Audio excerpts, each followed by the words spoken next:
OBC सर्व समाजातली सगळी लोक हे महाराजांच्या बरोबर जीवाला जीव द्यायला तयार होती आणि महाराजांनी ह्या सर्वांना सोबत घेऊन हिंदवी स्वराज्य स्थापन केलं।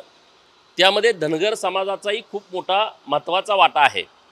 छत्रपती शिवाजी महाराजांच्या हयातीमध्ये रायगडावरती सर्व तिथल्या कामगिरी या सर्व धनगर समाजावरती असायच्या। आता ह्या सह्याद्रीचा एवढा मोठा अवाढव्य पर्वतरांग आहे आणि या अवाढव्य पर्वतरांगेमध्ये सुईसारख्या छोट्या वाटा शोधायच्या आणि त्या सुईसारख्या वाटा शोधून जिथं कुठं दुश्मन आहे त्याला शोधायचा, त्याच्यावरती हल्ला करायचा, सपासप वार करून त्यांना संपून परत यायचं, परत त्या वाटा मोजवायच्या, परत नव्यानं वाटा निर्माण करायच्या। मेंढ्या राखत असताना शत्रूंची सर्व माहिती घ्यायची आणि ते गुप्तहेरांच्या मार्फत परत महाराजांच्यापर्यंत पाठवायची। असे असंख्य कामं ही मावळ्यांनी केलेली आहेत। आता परवा 9 तारीख झाली, 9 तारखेला शिवराज्याभिषेक दिन होता तिथीनुसार, आणि जेव्हा महाराजांचा शिवराज्याभिषेक झाला त्या दिवशी सुवाना देवकाते हे अत्यंत विश्वासू सरदार हे त्या सोहळ्याला तिथं उपस्थित होते।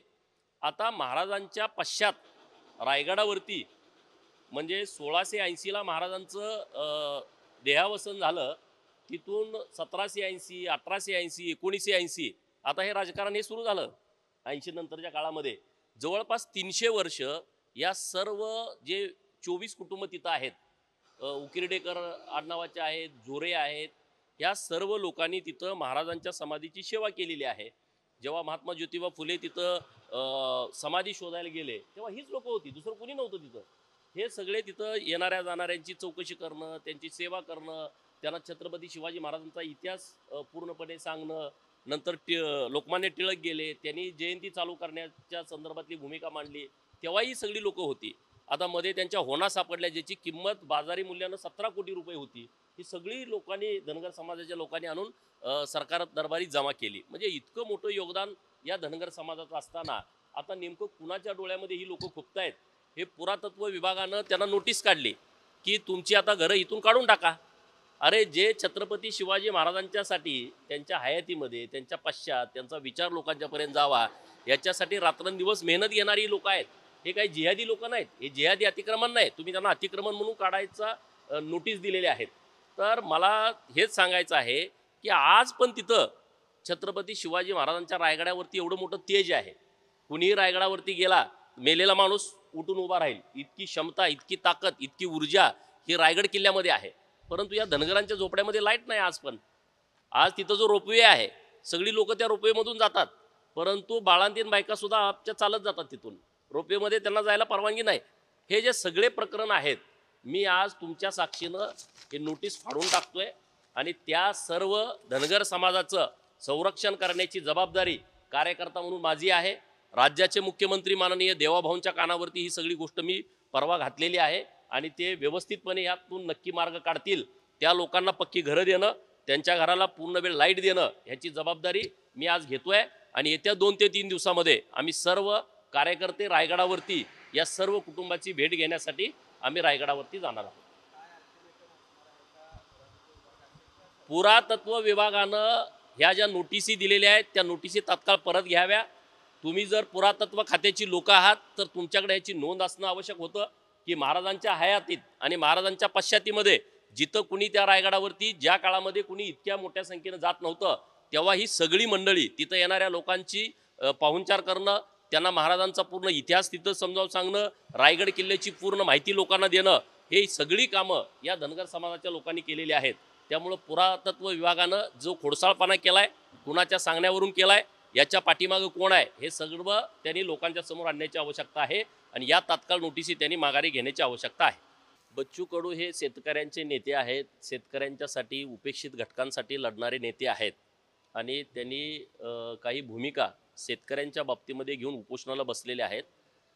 तर बच्चूभाऊंना ह्याही गोष्टीची नक्कीच माहिती आहे की राज्यामध्ये माननीय एकनाथ शिंदे साहेब यांचं 2022ला आलेलं सरकार, नंतर 2024ला देवाभाऊंच्या नेतृत्वामध्ये पूर्ण बहुमतात आलेलं महायुतीचं सरकार किंवा 2014ला देवाभाऊंच्या नेतृत्वामध्ये आलेलं महायुतीचं सरकार यांनी शेतकऱ्यांच्यासाठी अत्यंत क्रांतिकारी निर्णय केलेले आहेत। देवाभाऊ जेव्हा 14 ते 19च्या टर्ममध्ये मुख्यमंत्री होते तेव्हा जवळपास 49,000 कोटी रुपये केंद्र सरकारकडून या महाराष्ट्रातल्या दुष्काळी पट्ट्यातल्या शेतकऱ्यांना कायमस्वरूपी शेतीसाठी पाणी मिळावं म्हणून इतका मोठा निधी पहिल्यांदा उपलब्ध करून दिला होता पंतप्रधान सिंचाई योजना अन्य काही योजनांच्या माध्यमातून, जेणेकरून मीही दुष्काळी तालुक्यातला कार्यकर्ता आहे की माझ्याही भागात या नद्यांचं पाणी आलेलं आहे. आता देवाभाऊनी सरसकट शेतकऱ्यांना वीज बिल माफीचा क्रांतिकारी निर्णय घेतला.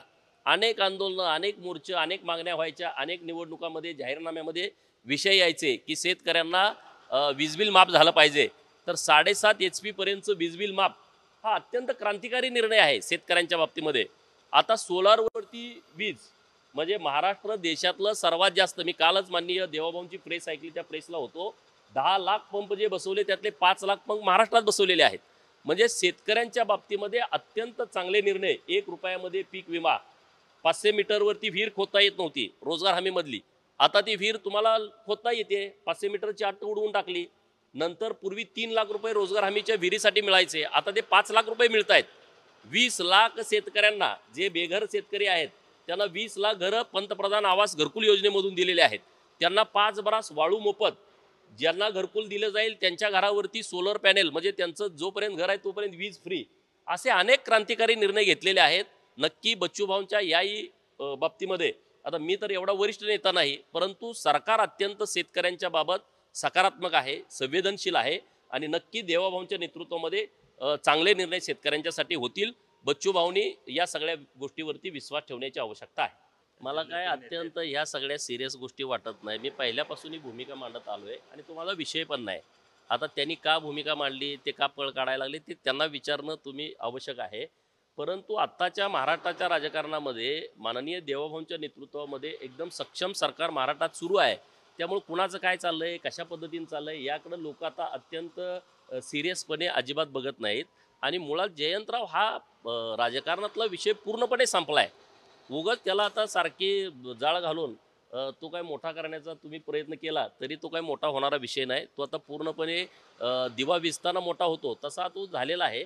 आणि हा पळ काढणारा माणूस आहे, हा रणांगणात टिकणारा माणूस नाही. हा अनुकंपावरती भरती झालेला कार्यकर्ता असल्यामुळं हा काय लढाऊ नाही. ह्या जयंतरावनी कुणासाठी संघर्ष केला नाही, एखादा दिवस जेलमध्ये गेला नाही, एखादा मोठा प्रोजेक्ट सांगली जिल्ह्यासाठी आणला नाही. एवढे वर्ष ते महाराष्ट्राच्या राजकारणामध्ये VIP कॅबिनेट मंत्री म्हणून राहिलेत, परंतु एक ते प्रोजेक्ट सांगू शकत नाहीत. आज देवाभाऊ राज्यात मुख्यमंत्री आहेत, कितीतरी प्रोजेक्ट सांगता येतील. समृद्धी महामार्ग सांगता येईल, राज्यामध्ये जलयुक्त शिवारची योजना सांगता येईल. 28,000 गावामध्ये 6.5 लाख कामं केली की ज्याच्यामुळं शेतकऱ्यांच्यात 1 पीक निघत तिथं 2 पिकं निघत आहेत, जिथं 2 पिकं निघत तिथं 3 पिकं निघत आहेत. कितीतरी विषय सांगता येतील. रस्त्यांचं जाळं निर्माण केलं, ग्रामसडक योजना, मुख्यमंत्री ग्रामसडक योजना आणली, जी कधी गावातल्या लोकांच्यासाठी रस्ते नव्हते, 3 टप्प्यामध्ये ते रस्ते देऊन टाकले लोकांना. कितीतरी निर्णय सांगता येतील, पण ह्यांना काही कामच करता आलं नाही. त्यामुळे आता त्यांनी कुठं असलं नसलं, प्रदेशाध्यक्षपद असलं तर तो आता त्यांच्या पार्टीचा विषय आहे. मी त्याच्यावरती जास्त म्हणजे आता बरोपैकी बोललोय, पण आता ह्याच्यापेक्षा जास्त बोलणं आता हा काय आहे. सायकलला मी मगाशीच म्हटलं, आम्ही पूर्वी सायकल वापरायचो, तुम्ही वापरायचा. सायकलचा पंक्चर झाला तर तो काढता येतो, पण तो बस्ट झाला तर काढता येत नाही, ट्यूब बदलावी लागते. हा आता बस्ट झाला, याची ट्यूब पूर्णपणे टायरसुद्धा बदलावं लागेल, अशी परिस्थिती आता ही झालेली आहे.